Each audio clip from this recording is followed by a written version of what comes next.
Best of 3 সিরিজের প্রথম দুই ম্যাচের একটিতে জিতেছিল ইন্টার মায়ামি, আরেকটিতে নাশভিল। তাই তৃতীয় ম্যাচটি ছিল ডু অর ডাই। আগের দু ম্যাচে চোখে চোখ রেখে লড়াই করেছিল নাশভিল, কিন্তু এদিন তাদের প্রতিরোধের দেয়াল চুরমার করে দিল মায়ামি, আরও নির্দিষ্ট করে বললে লিওনেল মেসি। নিষেধাজ্ঞার কারণে ছিলেন না লুইস সুয়ারেজ, কিন্তু ফোর্ট লডারডেলে মোডে ছিলেন LM10।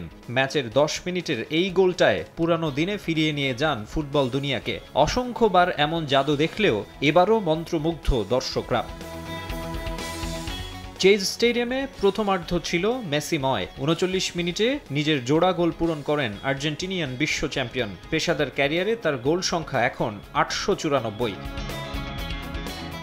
এদিন ক্যারিয়ারের 400তম অ্যাসিস্ট করেন মেসি, অ্যাক্টিভ ফুটবলারদের মধ্যে যে রেকর্ড নেই আর কারো। আর্জেন্টিনার হয়ে 60, বার্সেলোনার হয়ে 269, পিএসজিতে 34 আর ইন্টার মায়ামিতে 37টি। সামনে কেবল ফেরেঙ্ক পুস্কাস, যার অ্যাসিস্ট ছিল 404টি। ক্রিস্টিয়ানো রোনালদোর অ্যাসিস্ট 259টি।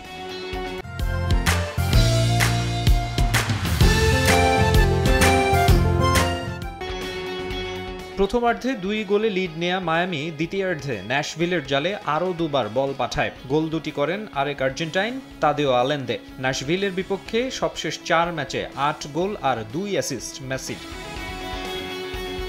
2022 সালে নিউ ইয়র্ক সিটি আর 24-এ আটলান্টার বিপক্ষে হেরে প্রথম রাউন্ড থেকে বিদায় নিতে হয়েছিল মায়ামিকে। আলবিসেলেস্তে সুপারস্টারের নৈপুণ্যে সে গেরও খুলল দ্য হেরন্স। প্রথমবারের মতো পৌঁছালো MLS কাপ প্লে অফের ইস্টার্ন কনফারেন্সের সেমিফাইনালে। শীর্ষ 4-এ মায়ামির প্রতিপক্ষ FC সিনসিনাটি।